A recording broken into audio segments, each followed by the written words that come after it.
Stay connected. Make sure you hit the subscribe button. Can you hear me okay? Good afternoon. My name is Liz Haskins. I'm the director with the Area Agency on Aging, and I want to thank all of you for joining us today for the World Elder Abuse Awareness Day. The World Elder Abuse Awareness Day is a global event to raise awareness of the cultural, social, economic, and demographic circumstances affecting elder abuse and neglect.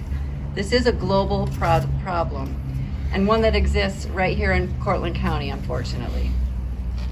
We are joining together today at all levels, government, law enforcement, and community partners, in a unified front to support victims of elder abuse, bring perpetrators to justice, achieve restitution, and create mechanisms to improve care for elder abuse victims. Before I turn this over to Cindy Van Patten Young, I just want to thank the staff of the Department of Social Services and our staff for all the work that they've done to put this together. And at this point, I'll turn it over to Cindy Van Patten.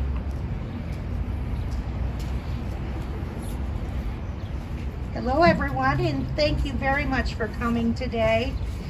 I know all of you are very busy, and it's much appreciated to have all of you take a half hour or so out of your day. So thank you for coming. We have great weather. Hopefully we're not having any storms until later tonight.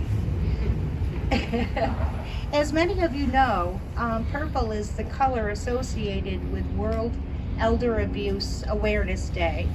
As we were planning this get-together, there were beautiful purple irises throughout the area here. And Amanda Rainbow thought this would be a great place to gather. Well, Amanda is on vacation at the beach, and our irises have left us. So we're just going to have to deal with some potted flowers. And if any of you are planning any get-togethers and you need helium, there is no helium in Cortland County. So that's some of our preparations for getting together today. Joining us today, I just want to introduce everyone. We have Eric Lott. Eric Lott is here from... Oops. This is high stuff. No karaoke. Eric Lott is here from Adult Services. Anne Marie Pardis is also here from Adult Services. Lisa Hubbard, Adult Services. And we all work together on this as a combined project. We have Sandy Price. Sandy, as many of you or all of you know, has been a long-time county legislator, and she's the chair of the HHS committee. Let's see.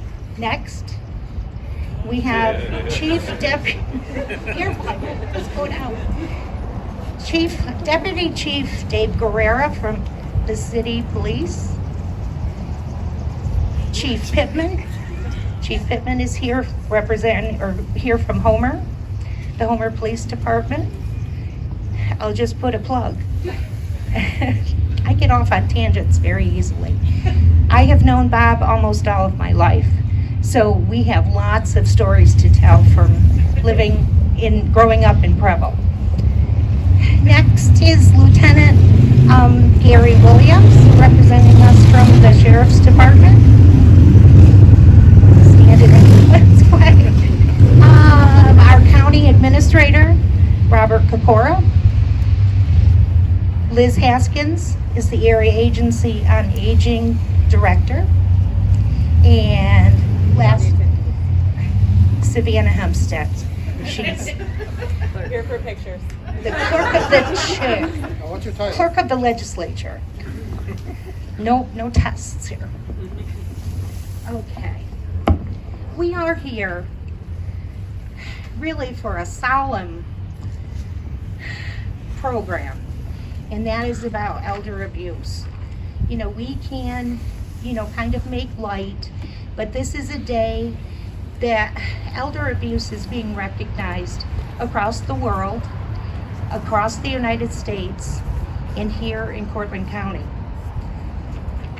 I'd like to say a few words about elder abuse in general before we turn it over to the folks who will be giving a few remarks. And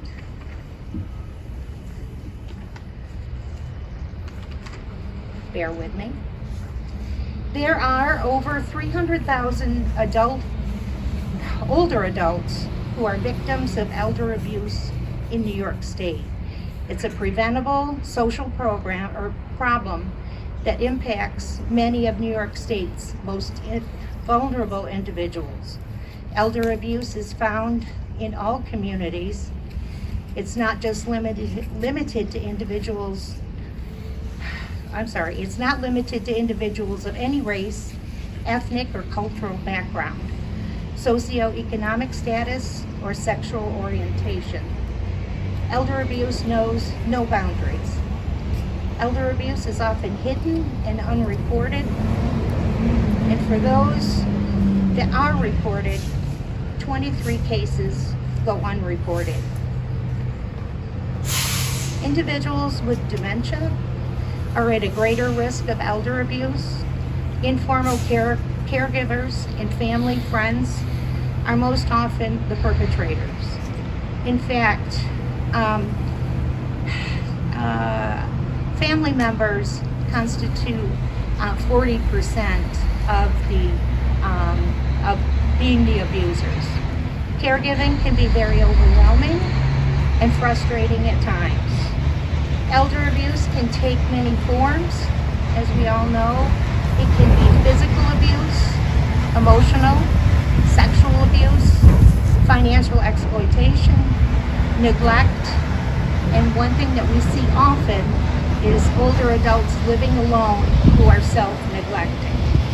Abuse can happen to any older person by a loved one, a hired caregiver, or a stranger. Abuse can happen at home, at the relative's home, or in an adult care facility. There are many signs of possible elder abuse. The community is an important set of eyes and ears.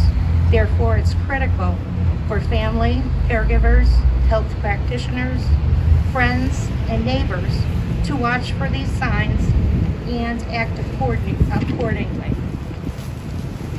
Pretty long-winded here. Okay.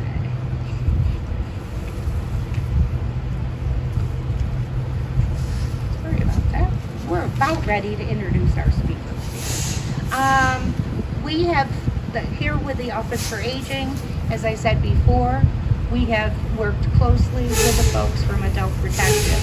So I'd like to turn this over to Anne Marie Curtis. Thank you. As you may know, I am a supervisor in the Adult Services Unit. I'm under Amanda Rainbow, and Tiffany Parker is our director. So they are both on vacation or off today, so I'm taking over for them today. So I will start you out with some of our stats for this year and last year. So in Cortland County in 2021, Adult Protective Services received 149 calls and did 116 investigations for the year. In 2022, so far, we've received 58 calls and done 34 investigations, many of which are still ongoing.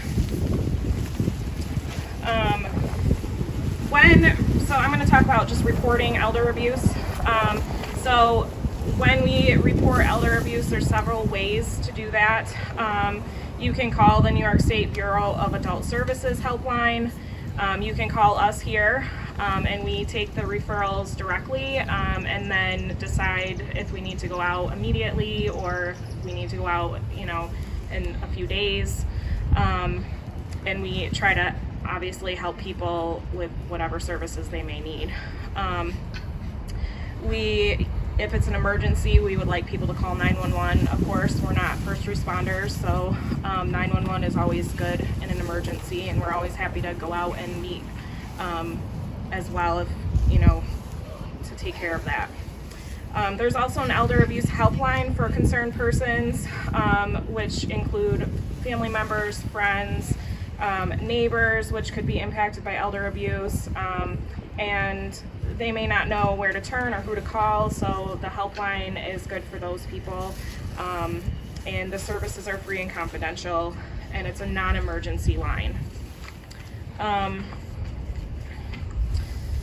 So recently, Governor Kathy Hochul signed legislation into law to protect older adults from fraudulent use of personal information by authorizing support services on identity theft through nonprofit agencies and law enforcement.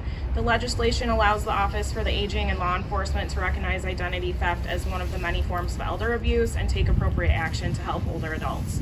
I'd like to add that we get a lot of financial exploitation in this county. There's a lot of scams out there. They sound real. A lot of people that you wouldn't even imagine could be scammed are being scammed at this point. So that is one of our, I would say, bigger things that we investigate at this point. We are able to get bank records and work with families and friends of the clients to try and help them get through that. So I am going to now turn it over to Lisa. Lisa Hubbard is our adult protective caseworker. She investigates almost all of our adult protective cases, and she is going to talk about the next part of this. Hi guys, I'm going to talk to you briefly about what happens when you call APS. When we get a referral, we initiate an investigation to determine if the person is eligible for protective or other services. We will identify the risks and needs, offer and arrange for services to reduce risks and address unmet needs to support the adult's ability to stay in the community for as long as possible. Cases may be referred to law enforcement for criminal charges. Adults may refuse help, and those with the mental capacity have the right to exercise free choice in deciding whether to accept services. If adults appear capable of understanding the risks and choose to stay in an abusive or neglectful situations, we will offer services and try to work with the adult to accept help. If there are questions about the adult's mental capacity, then a mental health evaluation will be pursued to determine if court-ordered interventions should be provided. And I'm going to turn it over to Sandy now. Okay. Well, it's my pleasure to be here today in support and solidarity for this very real issue, elder abuse. It is real. We need to address it. We need to recognize it and work on eradicating it. We all need to work towards ending elder abuse.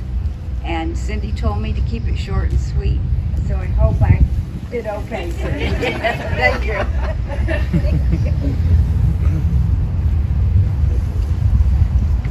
Good afternoon, everybody, and thank you for coming to help us raise awareness for this problem. As you heard, there's nearly 300,000 cases of elder abuse in the state and nearly 200 locally in the Cortland County. They're very difficult cases, and over the last few years we've seen them increase for several reasons, and I think COVID isolation might be one of them. The important thing is that you recognize the signs when you see an elder, family member or a loved one who's being abused. Obviously, if it's physical, you can see the signs, but if you see them withdrawing, becoming isolated, in a lot of these cases you've already heard, the perpetrators are caregivers, their family members, or loved ones. They are difficult cases. What I want to talk about is the collaboration here in Cortland County. Since we've seen these increased cases, we've developed a multidisciplinary team where we bring everybody together to tackle this problem. It's a team of prosecutors, law enforcement, area and aging, adult protective services. We bring in financial accountants that can help us go through the financial records of these people who are being exploited. We bring in medical providers, social workers, mental health counselors as the collaboration, because they are difficult cases to solve. And a lot of times they're not prosecuted because it's a family member or a loved one who are involved, but the great thing that we're doing is stopping and saving these people from being abused further or exploited further. And that's the important part, is we're making them safe and stopping that abuse, whether the prosecution happens or not. So again, thank you for coming this afternoon and helping us raise the awareness of this very hard problem. Thank you.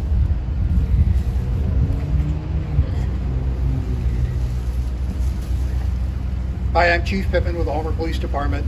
As Cindy indicated, I've known her a long time, so I'm not going to embarrass her too much the way I speak, because I'm not a public speaker. I'm a police officer.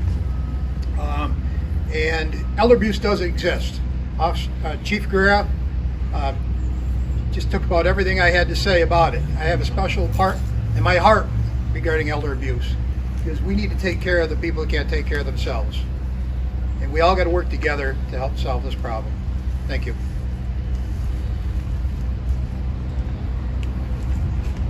Good afternoon, everyone. I'm Lieutenant Gary Williams with the Cortland County Sheriff's Office. I've been asked to talk about some stats. So, financial exploitation is the most common form of elder abuse.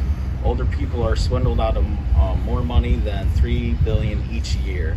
More than 3.5 million older adults are victims of financial exploitation each year. Seniors targeted by fraudsters suffer an average loss of $34,000.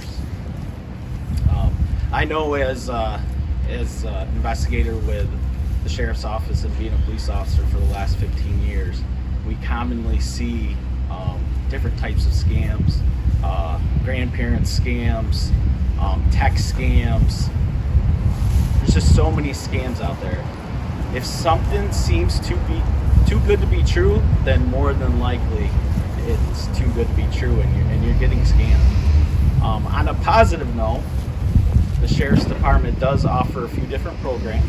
All right, we offer the Yellow Dot program. There's some pamphlets on the table. The Yellow Dot program is a program where you fill out this form, and you can put the form in 2 different locations. First location would be in your vehicle glove box, all right? And it comes with a sticker. You place the sticker on your car window. That way, when first responders get to the vehicle and there's an emergency, they know exactly where to look to get the driver or the passenger's information. Another place that you could put this piece of paper is in your freezer at your residence. Then put the sticker on your front door. That way, when first responders get to your residence, we know to look in your freezer and we can get some identifying information and medical history for you. Another program that we offer is Project Lifesaver. Project Lifesaver is a program for children and adults where if the child or the adult has a history of wandering off, we provide a bracelet that works on radio frequencies. And we have a tool at the Sheriff's Department that we can put in the radio frequency of the missing person, and that tool will direct us to where that person's located. And the bracelet that's used is nothing more than, it's not any bigger than a watch or anything, so it's not anything crazy. It's very easy to use. And if you folks would like any information on either program, you can stop by the Sheriff's Department or give us a call, or you can also speak with the area of aging. That's it.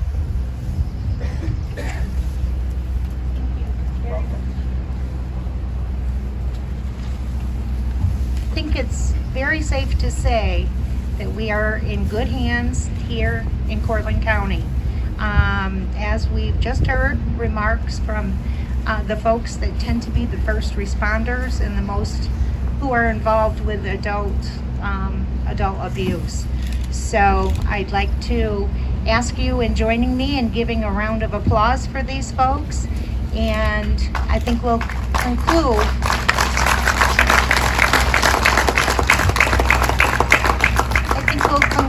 the presentation for today. Again, we thank you very much for coming here.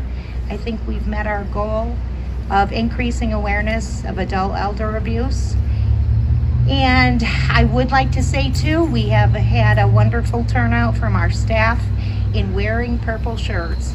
So also for the adult services program.